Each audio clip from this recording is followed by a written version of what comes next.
نبی اکرم صلی اللہ تعالیٰ علیہ وآلہ وسلم نے ایک جماعت سے پوچھا، فرمایا کون ہو بھائی تم لوگ؟ عرض کی یا رسول اللہ مومن ہے۔ حضور علیہ الصلوۃ والسلام نے فرمایا تمہارے ایمان کی علامت کیا ہے؟ پھر غور کریں، حضور علیہ الصلوۃ والسلام نے فرمایا تم کون ہو، تم لوگ کیا ہو، اپنا عقیدہ واضح کرو۔ عرض کی یا رسول اللہ صلی اللہ تعالی علیہ وسلم ہم مومن ہیں۔ فرمایا تمہارے ایمان کی علامت کیا ہے؟ انہوں نے عرض کی یا رسول اللہ رب نعمت دے تو شکر کرتے ہیں، آزمائش ڈالے تو صبر کرتے ہیں، اللہ کے فیصلوں پہ راضی رہتے ہیں۔ اب رسول پاک صلی اللہ تعالی علیہ وسلم نے جو بات کی ہو قلم ٹوٹ گئے، قربان ہونے کو جی چاہا۔ محبوب فرمانے لگے تم لوگ کیا ہو؟ یا رسول اللہ مومن ہے۔ تمہارے ایمان کی علامت کیا ہے؟ حضور علامت یہ ہے کہ رب کی رضا پر راضی رہتے ہیں، مصیبت ڈالے تو صبر کرتے ہیں، اگر کبھی مشقت آ جائے تو صبر کرتے ہیں، اگر وہ نعمت دے تو شکر کرتے ہیں، گویا ہر حال میں رب کی رضا پہ راضی ہیں۔ اب محبوب کریم نے کیا فرمایا؟ حضور فرمانے لگے اللہ کی قسم تم مومن ہو۔ یہی تو علامت ہے مومن کی، اللہ کی قسم تم مومن ہو، تم صحیح معنوں میں مومن ہو۔ اللہ کی رضا پر راضی نہ رہنا اور ساری زندگی واویلا کرنا، فلاں چیز کیوں نہیں ملی، فلاں چیز کیوں نہیں ملی، یہ کیوں نہیں ہوا، وہ کیسے نہیں ہوا، یہ ایسے کیوں نہیں ہوا۔ وصل اچھا ہے نہ فراق اچھا ہے، محبوب جس حال میں رکھے وہی حال اچھا ہے۔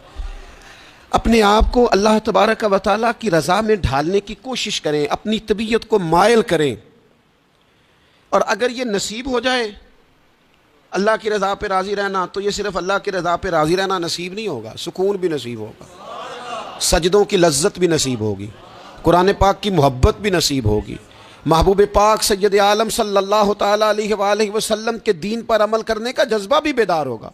آپ یقین کریں زندگی خوشی خوشی گزر جائے گی، کوئی لمحہ تکلیف نہیں دے گا، کوئی بندہ تکلیف نہیں دے گا، کوئی آزمائش پریشان نہیں کرے گی، آنے والا کوئی دکھ بھی دکھ نہیں رہے گا۔ اگر رب کی حضرت عبداللہ ابن عباس رضی اللہ تعالیٰ عنہ ارشاد فرمایا کرتے تھے قیامت کے دن سب سے پہلے ان لوگوں کو جنت میں داخل کیا جائے گا جو ہر حال میں اللہ کی رضا پہ راضی رہتے تھے۔ سب سے پہلے ان لوگوں کو جنت میں بھیجا جائے گا، کیوں کہ راضی ہیں رب کی رضا پہ۔ اس نے جہاں رکھا ہے، جس حال میں رکھا ہے، اس نے کرم سے ہی رکھا ہے، اس نے فضل سے رکھا ہے، تو رب کی رضا پہ راضی رہیں، اس کے فیصلوں پہ راضی رہیں۔ وہ جس حال میں رکھے، جس مقام پہ رکھے اور جس معیار میں رکھے۔ یہ دیکھیے یہ آیت کریمہ ہے قرآن مجید کی، سورہ بقرہ کی آیت نمبر 216 ہے۔ یہ نا بہت بڑا فلسفہ ہے رب کی رضا پہ راضی رہنے کا۔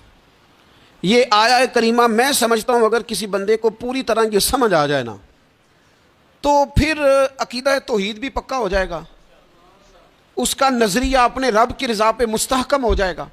اللہ تعالیٰ نے کیا ارشاد فرمایا، ذرا انداز دیکھیے رب کریم کا اپنے بندوں پر کرم کرنے کا اور سمجھانے کا۔ فرمایا کتبہ علیکم القتال وہو کرہ لکم، تم پر نہ جہاد فرض کیا گیا اگرچہ وہ تمہیں ناگوار ہی ہو، چاہے تمہیں اچھا نہ لگے۔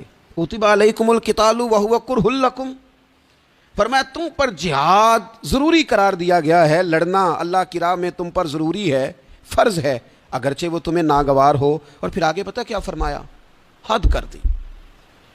بڑی بڑی دنیا میں لوگ معرفت ڈھونڈ کے لائیں گے پر دم توڑ جائے گی۔ کیا سمجھایا ہے اور کیا معرفت دی ہے اپنے بندے کو؟ اللہ کریم نے ارشاد فرمایا وَعَسَىٰ أَن تَكْرَهُوا شَيْئًا، فرمایا قریب ہے کہ کوئی بات تمہیں بری لگے، وَهُوَ خَيْرٌ لَكُمْ، اور وہی تمہارے لیے بہتر ہو۔ تمہیں ناگوار گزر رہی ہے اور وہ تمہارے لیے بہتر ہو۔ اور فرمایا وَعَسَىٰ أَن تُحِبُّوا شَيْئًا وَهُوَ شَرٌّ لَكُمْ، اور قریب ہے کہ کوئی بات تمہیں بڑی پسند آئے اور تمہارے حق میں بری ہو۔ تو جئیں کیسے، گزارا کیسے کریں؟ رب نے خود فرمایا گزارا اس طرح کرو کہ وَاللَّهُ يَعْلَمُ وَأَنْتُمْ لَا تَعْلَمُونَ، اللہ جانتا ہے تم نہیں جانتے، لہٰذا وہ جو تمہارے حق میں فیصلہ کرے اسے قبول کرو۔